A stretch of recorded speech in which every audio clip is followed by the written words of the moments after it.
Hey guys, welcome to my YouTube channel. Guys, ನಮ್ಮ ಮನೇಲಿ ನಾನು ಹೇಗೆ ಉಪ್ಸಾಂಬಾರ್ ಖಾರನ ಮಾಡ್ತೀನಿ ಅನ್ನೋದನ್ನ ನಾನು ನಿಮ್ಮ ಜೊತೆ ಶೇರ್ ಮಾಡ್ತಿದ್ದೀನಿ. ಮೊದಲಿಗೆ ನಾನು ಇವಾಗ 20ರಿಂದ 22 ಮೆಣಸಿನ್ಕಾಯಿನ ಸುಟ್ಕೋತಾ ಇದ್ದೀನಿ. ಹಾಗೆ ಟೊಮೊಟೊ ಕೂಡ ಸುಟ್ಕೋತಾ ಇದ್ದೀನಿ. ನಾನಿಲ್ಲಿ 2 ಟೊಮೊಟೊನ ತೊಗೊಳ್ತಾ ಇದ್ದೀನಿ. ಟೊಮೊಟೊ ಸಣ್ಣ ಇರೋದ್ರಿಂದ ನಾನು 2 ತೊಗೊಳ್ತಾ ಇದ್ದೀನಿ. ಒಂದು ಮೀಡಿಯಮ್ ಸೈಜು ಇಲ್ಲ ದಪ್ಪ ಇದ್ದರೆ 1 ಟೊಮೊಟೊ ಹಾಕ್ಕೊಂಡ್ರೆ ಸಾಕು. ಹಾಗೆ ನಾನು ಒಂದು ಸಣ್ಣ ನಿಂಬೆಹಣ್ಣು ಗಾತ್ರದಷ್ಟು ಹುಣಸೆ ಹಣ್ಣನ್ನ ಸುಟ್ಕೊಳ್ತೀನಿ.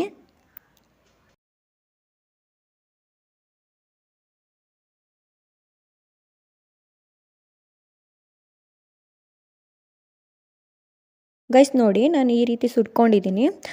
ನೀವು ಸುಟ್ಟಾದಮೇಲೆ ಹುಣಸೆಹಣ್ಣನ್ನ ಸ್ವಲ್ಪ ಸ್ಮೆಲ್ ಮಾಡಿ ನೋಡಿದ್ರೆ ಘಮ್ ಅನ್ನತ್ತೆ ಅದು ಹುಣಸೆಹಣ್ಣು.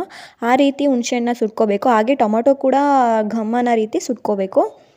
ಉಪ್ಪು ಸಾಂಬಾರು ಖಾರ ಮಾಡಲಿಕ್ಕೆ ತೊಗೊಂಡಿರುವ ಪದಾರ್ಥಗಳು: 1 ಹಿಡಿಗೂ ಕಮ್ಮಿ ಆದಷ್ಟು ಉಪ್ಪು, ಹಳ್ಳುಪ್ಪು, ಮತ್ತು 20ರಿಂದ 22ರಷ್ಟು ಸುಟ್ಕೊಂಡಿರೋ ಒಣಮೆಣ್ಸಿಕಾಯಿ, 1 ಸ್ಪೂನಷ್ಟು ಮೆಣಸು, ಮತ್ತು 1.5 ಸ್ಪೂನಷ್ಟು ಜೀರಿಗೆ, ಸ್ವಲ್ಪ ಕೊತ್ತಂಬರಿ ಸೊಪ್ಪು, 2 ಸುಟ್ಕೊಂಡಿರೋ ಟೊಮ್ಯಾಟೊ, ಹಾಗೆ ಒಂದು ಸಣ್ಣ ನಿಂಬೆಹಣ್ಣು ಗಾತ್ರದಷ್ಟು ಸುಟ್ಕೊಂಡಿರೋ ಹುಣಸೆಹಣ್ಣು, ಮತ್ತು 1 ಹಿಡಿಯಷ್ಟು ಬೆಳ್ಳುಳ್ಳಿ, 2 ಕರ್ಬೇವಿನ ಎಲೆ.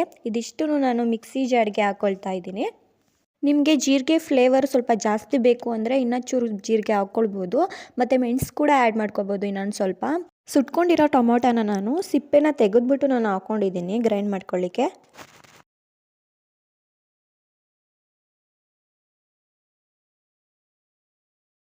ಇದಕ್ಕೆ ಸ್ವಲ್ಪ ಸ್ವಲ್ಪ ನೀರು ಹಾಕ್ಕೋಬೇಕು. ಜಾಸ್ತಿ ಹಾಕಿದ್ರೆ ತೆಳ್ಳೆ ಆಗಿಬಿಡುತ್ತೆ ತುಂಬ.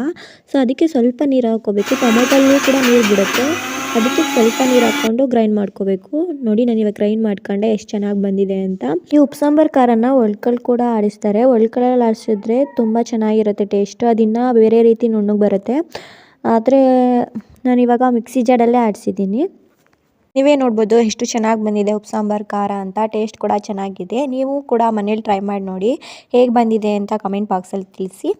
ಗೈಸ್, ಐ ಹೋಪ್ ನಿಮಗೆ ಈ ವಿಡಿಯೋ ಇಷ್ಟ ಆಗಿದೆ ಅಂತ ಭಾವಿಸ್ತೀನಿ. ಹೀಗೆ ಹೆಚ್ಚಿನ ವೀಡಿಯೋಸ್ಗಳಿಗಾಗಿ please subscribe my YouTube channel. Thank you.